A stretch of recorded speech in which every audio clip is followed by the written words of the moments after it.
Vocês já foram chamados por outra coisa que não o nome? Galeguinho, baixinho, carequinha, vem cá. Não é horrível? Quando a pessoa não conhece seu nome e vê uma característica sua. Ei, ô de óculos, vem aqui por favor.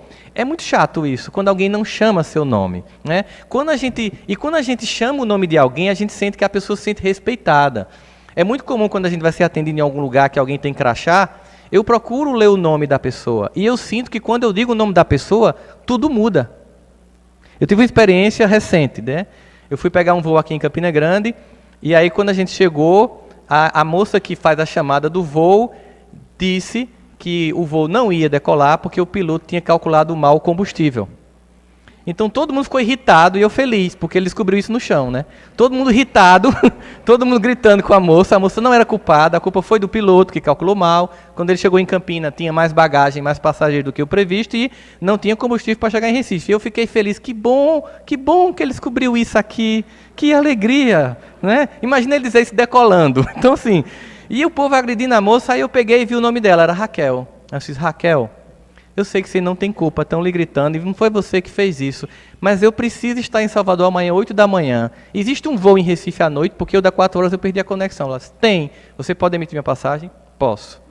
Todo mundo foi para a fila, para pegar a bagagem de volta, gritando com a moça, ela veio lá, entregou minha passagem, e aí 2 pessoas viram e vieram comigo para Recife, cheguei e a gente pegou o voo. E todo mundo ficou gritando com Raquel, sem dizer o nome dela, chegou em Recife meia-noite e perdeu todas as conexões. Quando a gente diz o nome da pessoa, a gente dá ela dignidade. Bartimeu passou a vida inteira sem ter um nome. Isso é muito ruim, é um apagamento.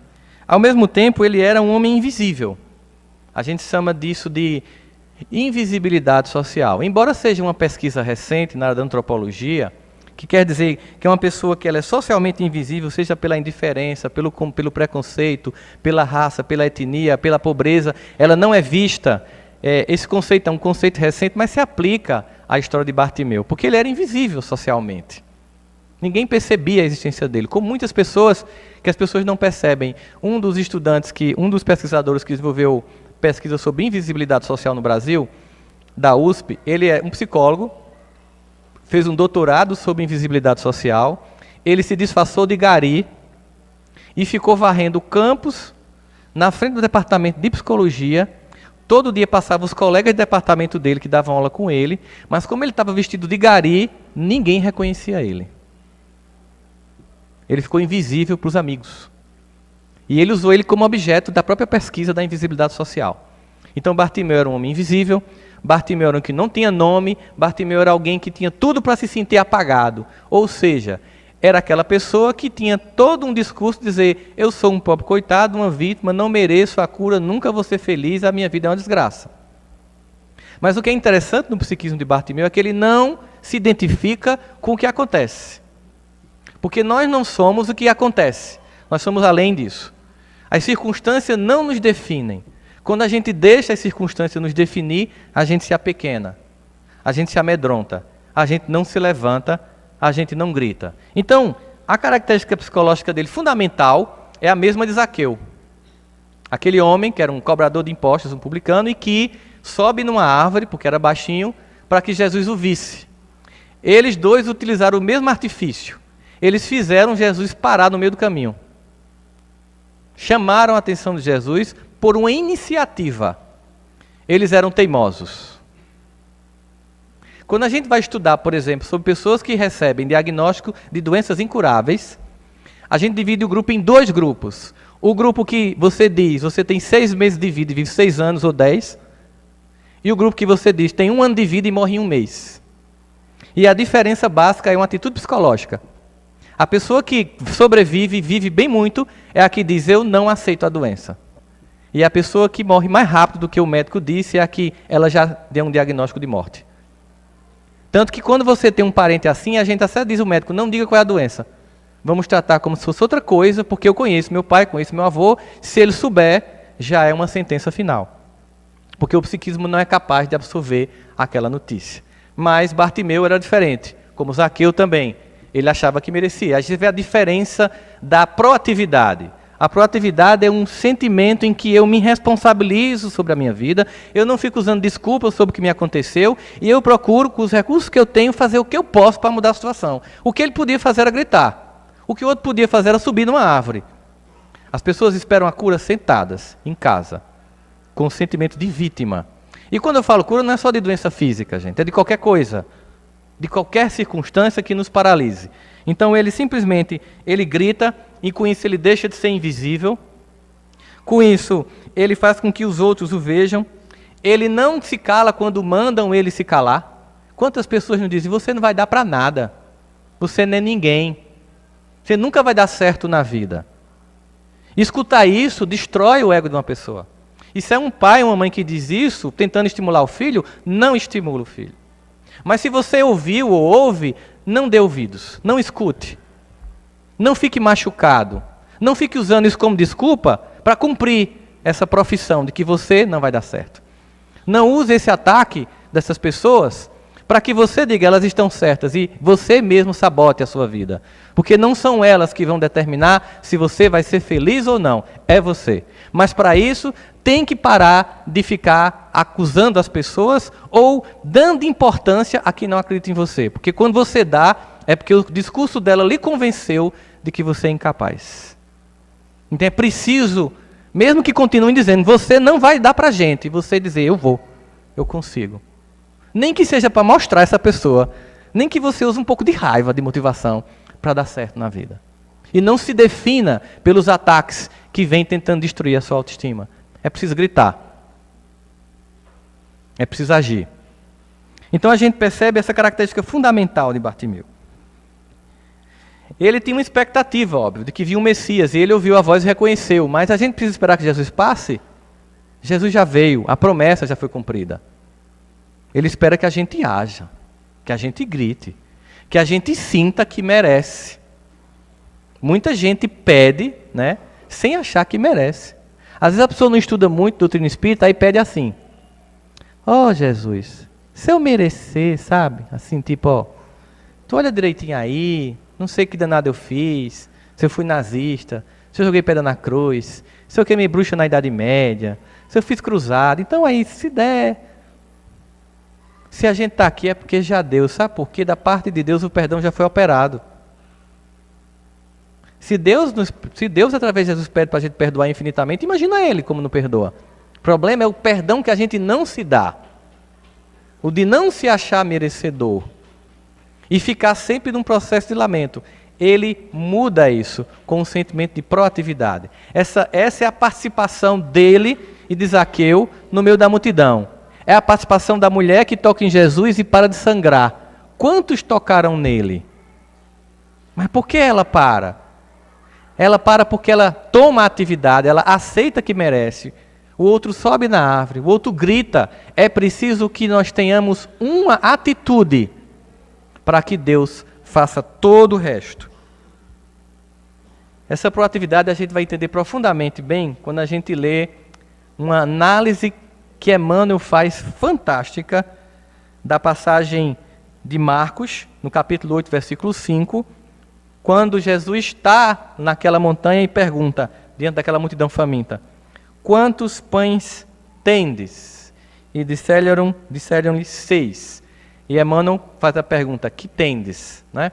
Quantos pães nós temos? E ele vai começar a fazer uma análise assim, profunda do significado desse pedido de Jesus. Ele diz o seguinte, quando Jesus, à frente da multidão faminta, indagou das possibilidades dos discípulos para atendê-la, de certo procurava uma base a fim de materializar o socorro preciso. Quantos pães tendes? A pergunta denuncia a necessidade de algum concurso para o serviço da multiplicação. Ou seja, ele multiplica, mas nós temos que dar o primeiro passo. Esse primeiro passo Deus não dá por nós. Ele faz todo o resto. E Emmanuel continua. A imagem compele-nos a meditar quanto ao impositivo da necessidade de cooperação, para que o celeste benfeitor nos facilite com seus dons de vida abundante. Poderá o Cristo edificar o santuário da felicidade em nós e para nós, se não puder contar com os alicerces da boa vontade em nosso coração? Muitos esperam o milagre da manifestação do Senhor, a fim de que sacie a fome, a paz, o reconforto. Mas a voz do Mestre no monte continua pessoalmente ressoando. Que tendes? E aí Emmanuel vai concluindo. Infinita é a bondade de Deus. Todavia, algo deve sair do nosso eu, em nosso favor, em qualquer terreno de nossas realizações, a vida mais alta, apresentamos a Jesus algumas reduzidas migalhas de esforço próprio. Olha que coisa poética. Esse é o presente de Ano Novo, gente. Olha só. Em vários pontos da vida, apresentamos a Jesus algumas reduzidas migalhas de esforço próprio. E estejamos convictos de que o Senhor fará o resto. Migalhas de esforço próprio. E Deus faz o resto.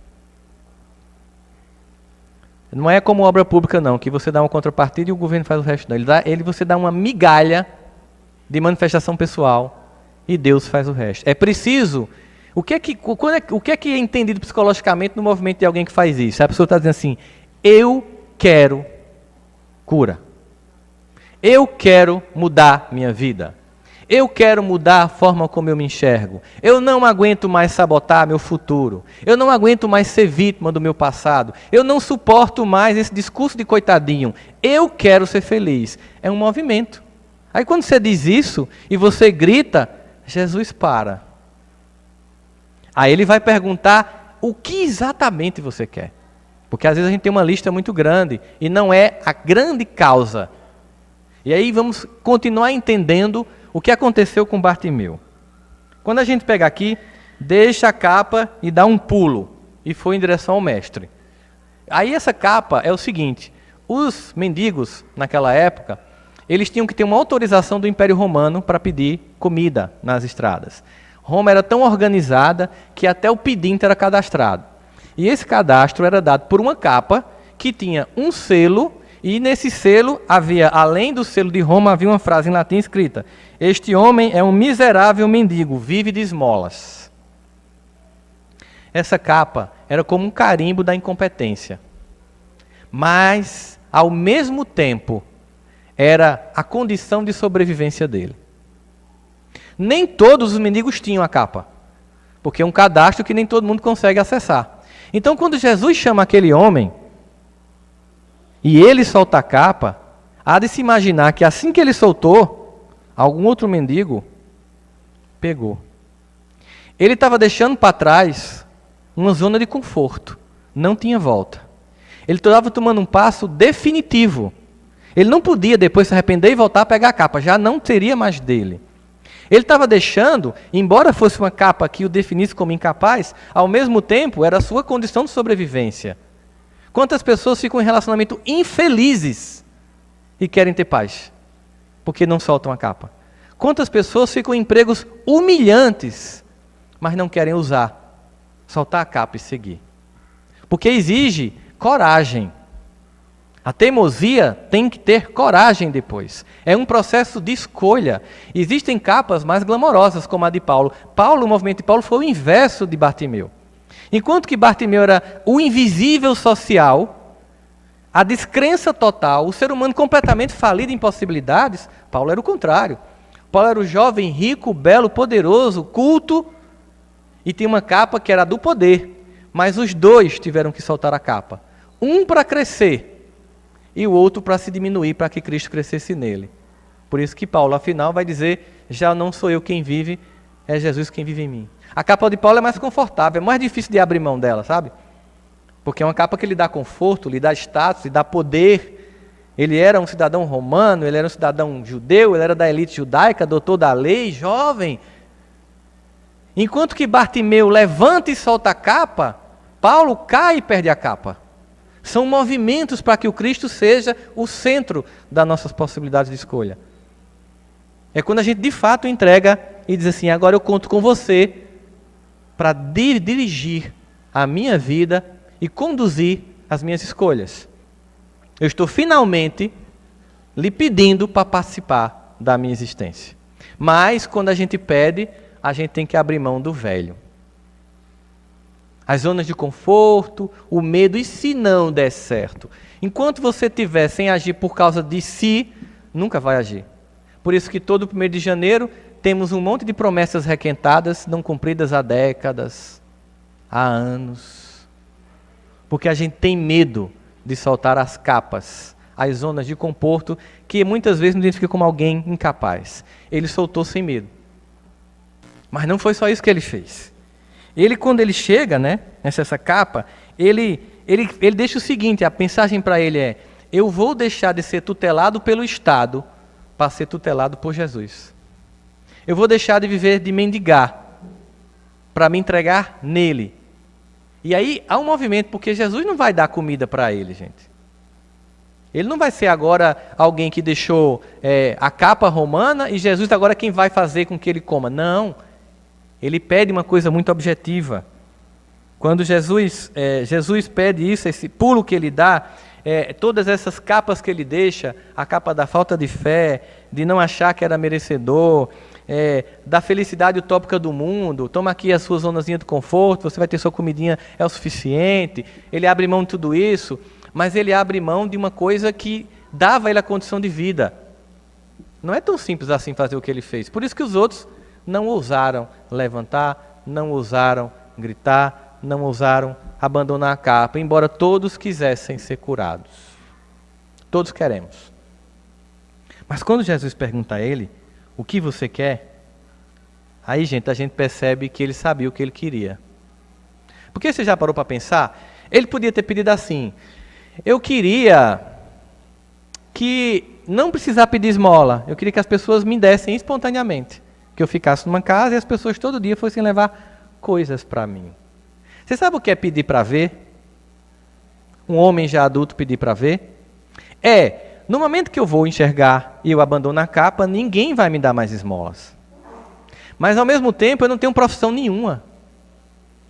Eu não sei fazer nada. Eu passei a vida como pedinte.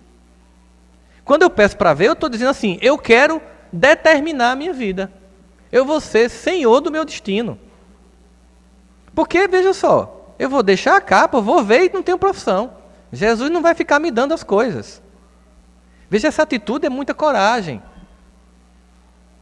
Eu vou deixar esse emprego que me humilha tanto, me faz infeliz, essa relação que não está funcionando. Por que o mantra do relacionamento hoje é: você não vale nada, mas eu gosto de você? Já parou para se perguntar? Alguém que fica nesse relacionamento só tem um motivo. É porque mais do que o desamor de quem está com ela, é o desamor que ela sente por ela mesma. Ela se sente tão impotente, essa pessoa, tão incapaz, tão abandonada, que ela se acha tão incapaz de ter alguém de bem na vida, que suporta qualquer lixo afetivo no terreno baldio que transformou seu coração. E fica em relacionamentos infelizes, alimentando a ideia: eu vou mudar essa criatura. E fica só sendo vítima e sofrendo. Não abandona a capa, mas quer ter paz, quer ter amor, quer ter harmonia, quer ter cura. É preciso ter coragem. É preciso gritar.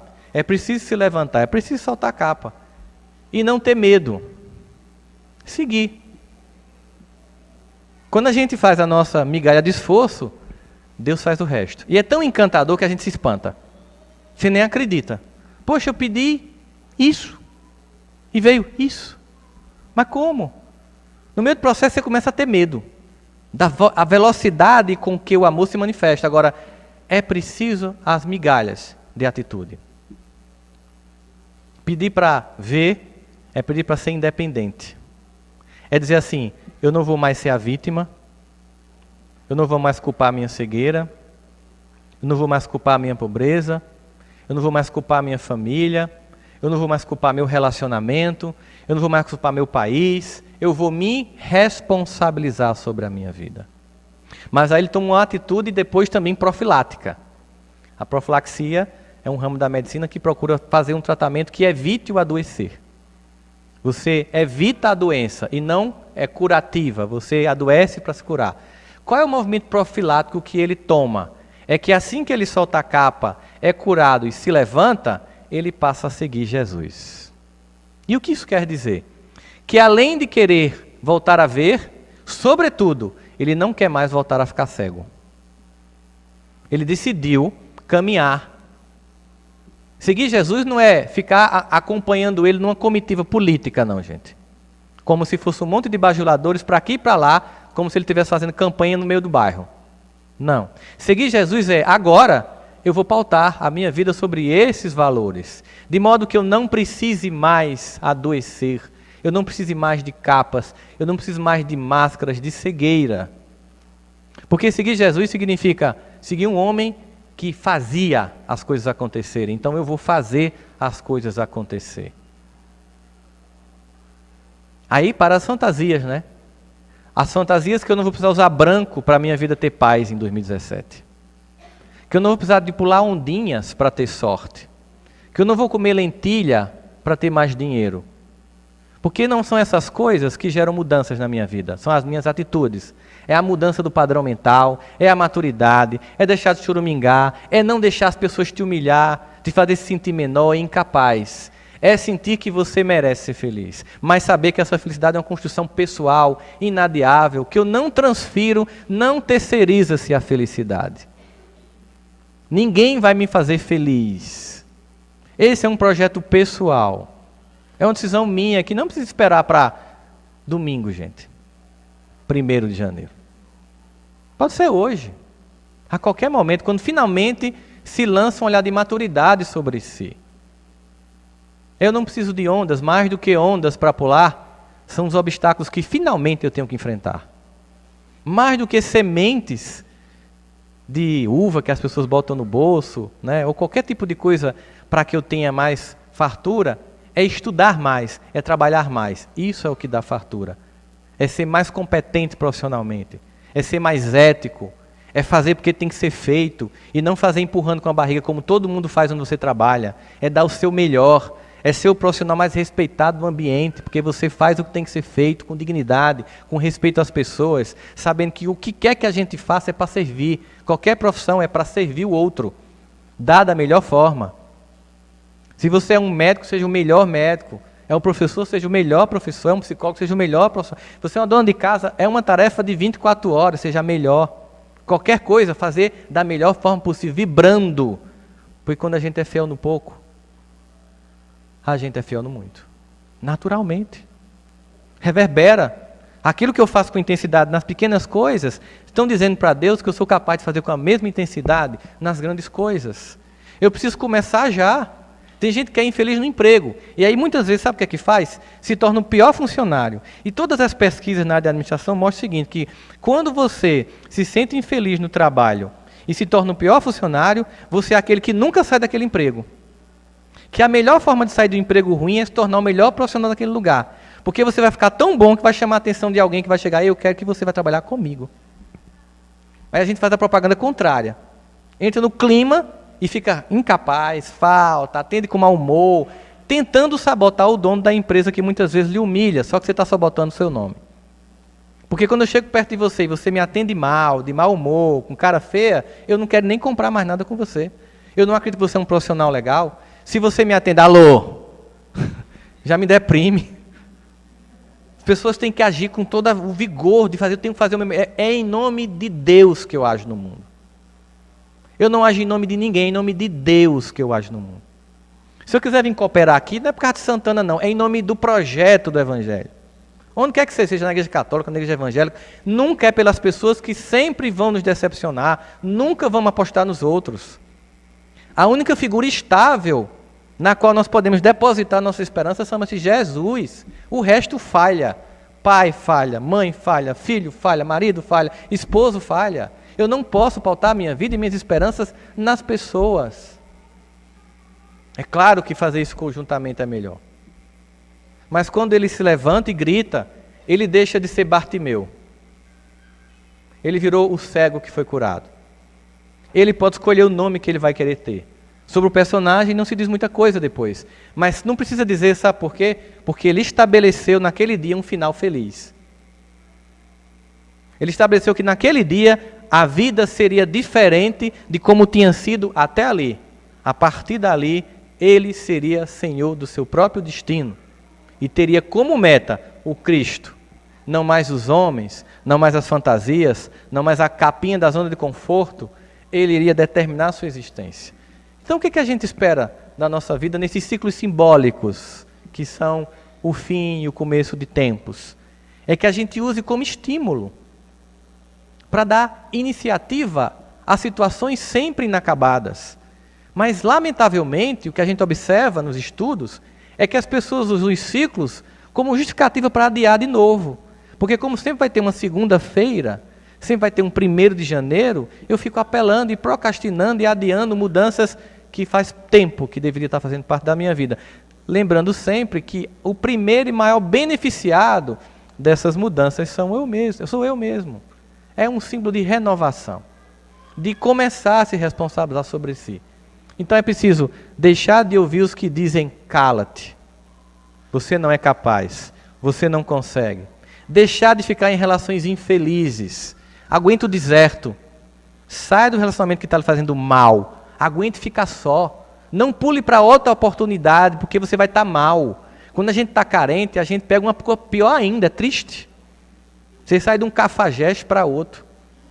Você sai de uma piriguete para outra. O negócio vai degringolando, dá um tempo. Para e pensa, eita, peraí que tem parte minha de culpa nessa história.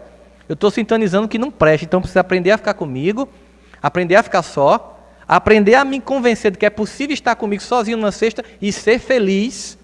E aí quando eu emanar isso, as pessoas vão perceber, vão querer estar perto.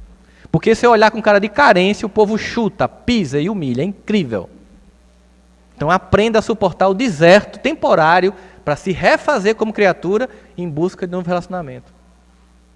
Eu não posso deixar o emprego agora. Muito bem, comece a se programar. Diminua os gastos, baixa o padrão de vida, cria um colchão para você suportar uns 6 meses. Procure à noite se profissionalizar, faça outros cursos, ganhe habilidades e deixe ser humilhado. Porque Deus não vai fazer isso por você. É uma decisão pessoal. Em todas as circunstâncias da vida, é uma decisão pessoal. Dar um grito, chamar o rabi, insistir, ele para, olha para você e tudo mais vai acontecer. Muita paz, meus irmãos.